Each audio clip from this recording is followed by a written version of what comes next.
China వాళ్ళు ఒక కొత్త ప్రయోగం చేశారనమాట. నార్మల్‌గా మనిషికి ఏమైనా ఆర్గాన్స్ డ్యామేజ్ అయినాయనుకోండి, రీప్లేస్ చేయడానికి వెంటనే మనకు ఆర్గాన్ దొరకకపోతే ఎవరో ఒకళ్ళు డెడ్ పర్సన్ గాని, లేపోతే బ్రెయిన్ డెడ్ గాని అట్లాంటి పర్సన్స్ అయితే ఉండాలి. మనకు ఆర్గాన్స్ దొరకాలి అంటే అంత ఈజీ గాదు. సో, దొరకనప్పుడు ఏం చేస్తారంటే టెంపరరీగా పంది ఉంటది గదా! పంది ఆర్గాన్స్‌ని మనిషికి పెడతా ఉంటారు. కొన్ని రోజులు బతుకుతారనమాట మనుషులు. సో, అట్లా ఒక్కొక్క ఆర్గాన్ పెట్టేవాళ్ళు ఇంతకుముందు. పందికి సంబంధించి మనిషికి పెట్టి, ఇప్పుడు అలా గాకుండా మొత్తం ఒకేసారి పెట్టి చూద్దాము. కిడ్నీ గాని, లివర్ గానివ్వండి, హార్ట్ కానివ్వండి, పందివన్నీ తీసేసి మనిషికి పెట్టేసి, మనిషి ఎంతకాలం బతుకుతాడో చూద్దాం అని చెప్పేసి చైనా వాళ్ళు చూసారు. ఎందుకంటే ఒక బ్రెయిన్ డెడ్ పర్సన్ దొరికారు వాళ్ళకి.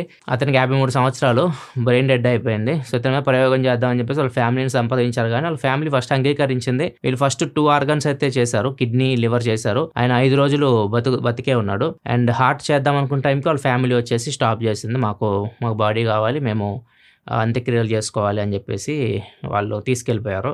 సో, అందుకని చెప్పేసి వీళ్ళు 3 ఆర్గాన్స్ చేయడానికి కుదరలేదు. సో, ఇది ఫ్యూచర్‌లో చేస్తాము. సో, ఇది గాని సక్సెస్ అయిందనుకోండి, సో, మనిషి అన్ని ఆర్గాన్స్ ఫెయిల్ అయినా గాని పంది ఆర్గాన్స్ పెట్టేసి వాళ్ళని కొంతకాలం